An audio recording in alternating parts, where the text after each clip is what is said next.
நற்பவி நலம் பெறுவோம் மனம் பெறுவோம். இந்த காணொலியை பார்த்து கொண்டிருக்கும் அன்பு நெஞ்சங்களுக்கும் சப்ஸ்கிரைப் செய்த சொந்தங்களுக்கும் சேர்வராகிய அறக்கட்டளையின் சார்பாக பொன் பரமேஸ்வர சுவாமியின் ஆசீர்வாதங்கள், நன்றிகள். சாய்ராம்.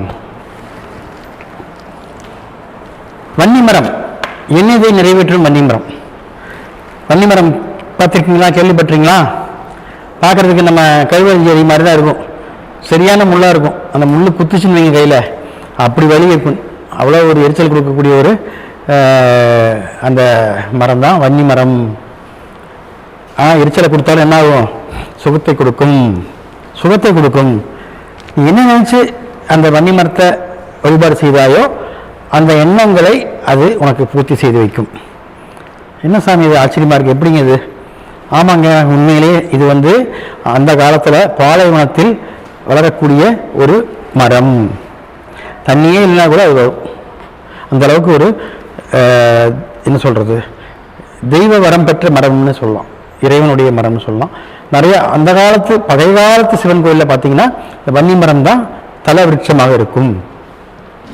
வன்னி மரத்தை சுற்றி என்ன வேணாலும் நடக்குங்க.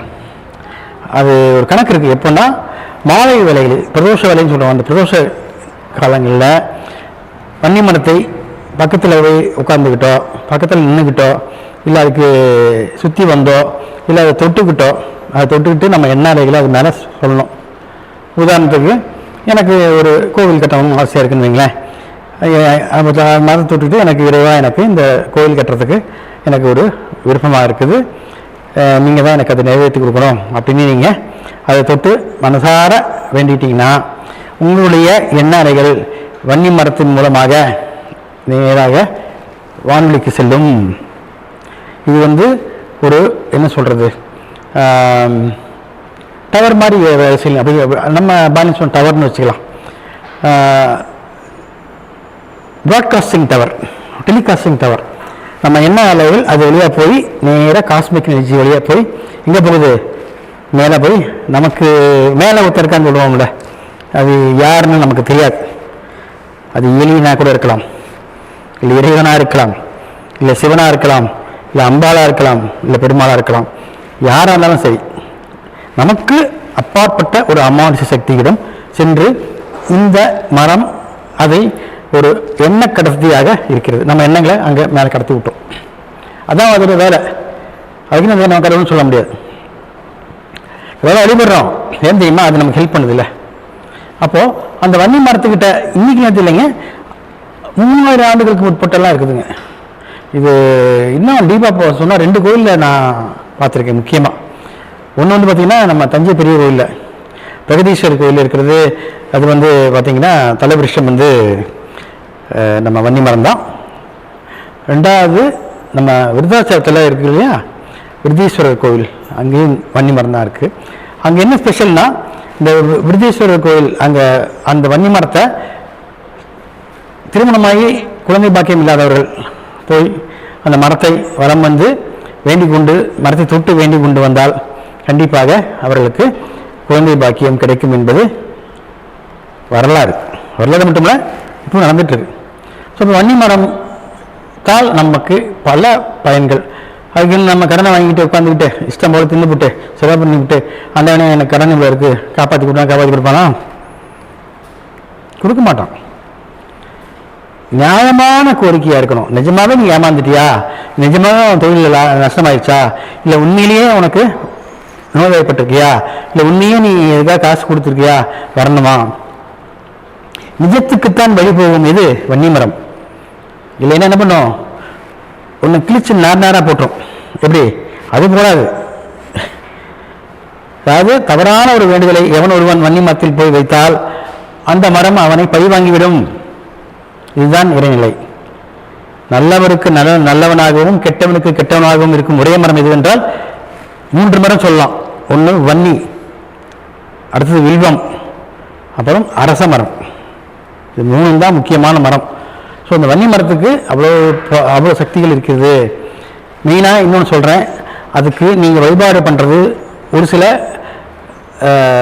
கட்டுப்பாடு இருக்குது. எப்படின்னு சொல்லிடுறேன். செவ்வாய், வெள்ளி, சனி, வாரத்தில் 3 நாள், செவ்வாய், வெள்ளி, சனி, அப்புறம் அமாவாசை பௌர்ணமி நாட்களில் மாலை வேளையில் சூரியன் அஸ்தமனம் ஆகும் நேரம் 5 மணிக்கு மேல், பிரதோஷ காலம் எடுத்துக்கலாம், 5 மணிக்கு மேல் 7 மணிக்குள்ள வன்னி மரத்திற்கு கீழே கொஞ்சம் நீரை தெளித்து விட்டு, மஞ்சள் கலந்த நீரை தெளித்து விட்டு, ஒரு மண் அகல் விளக்கில் கடுகு எண்ணெய்னு சொல்லுவாங்க, மஸ்டர்ட் ஆயில், கடுகு எண்ணெயை ஊற்றி ஒரு திரியை போட்டு தீபம் போட வேண்டும்.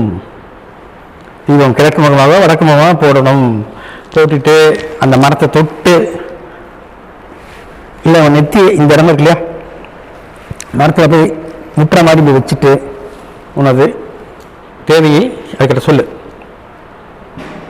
கண்டிப்பாக அது நிறைவேற்றும். சாமி சொல்கிறீங்க, எப்போ நிறைவேற்றும்? எனக்கு வயிற்று வலி, இப்போ நாளைக்கு எனக்கு வயிறு வலி சரியாகுமா? இந்த கேள்விக்கு நான் பதில் சொல்ல முடியாது. நான் இல்லை, யாரும் சொல்ல முடியாது. ஏன்னா நாம் வழி காமிக்க முடியும். ஊழ்வினை உனக்கு செஞ்ச பாவ புண்ணிய கணக்கு ஒன்று இருக்கு இல்லையா, அதுக்கு பிரகாரம் தான் உனக்கு வழி கிடைக்கும். இனிப்பு சாப்பிட்றோம், அந்த 10 பைசா கொடுத்து மளிகை கடையில் ஒரு சாக்லேட் வாங்கி சாப்பிட்றதும் இனிப்பு தான். இதே லாலா ஸ்வீட்ஸில் போய் அல்வா வாங்கி சாப்பிட்றது இனிப்பு தான். எது சிறந்தது? லாலா ஸ்வீட்ஸில் சாப்பிட்றது சிறந்தது இல்லையா? அது நீ சாப்பிட வேண்டுமானால் உன்னுடைய ஊழ்வினை அந்த அளவுக்கு நல்லா இருந்தால் அது சாப்பிடலாம். இல்லைங்கன்னா ஒரு அண்ணாச்சி கடையில் ஒரு ₹1 மிட்டாய் வாங்கி வாயில் போட்டுக்க வேண்டியது தான். இப்படித்தான் எல்லாமே. அதனால் வன்னி மரம் சொல்லிவிட்டேன், நான் போய் விளக்கு விட்டுவிட்டேன், கட்டி பிடிச்சேன், முத்தம் கொடுத்தேன், எல்லாம் பண்ணிட்டேன், அப்படின்னு நடக்காது. நீ நல்லா இல்லைன்னு அர்த்தங்க. நீ என்ன பாவம் பண்ணி தொலைச்சியா பண்ணிட்டு வந்து இப்போ வந்து நீ நல்ல விஷயம் போட்டு நிற்க. இப்போ நான் இப்படி சாமியாராக இருக்கேன், நான் என்ன பாவம் பண்ண எனக்கு தெரியாதுல்ல. எனக்கு சிரமங்கள் இருக்குது. நான் என்ன, எனக்கு நிறைய பிரச்சனை இருக்க தான் செய்யுது. நான் நிறைய விஷயத்தில் ஏமாந்து உட்காந்துருக்கிறேன். எல்லாத்தையும் விட்டுட்டு நான் என்ன பண்ண முடியும்? இவ்வளோ விஷயம். மீண்டும் சிந்திக்கலாம். சாய்ராம்.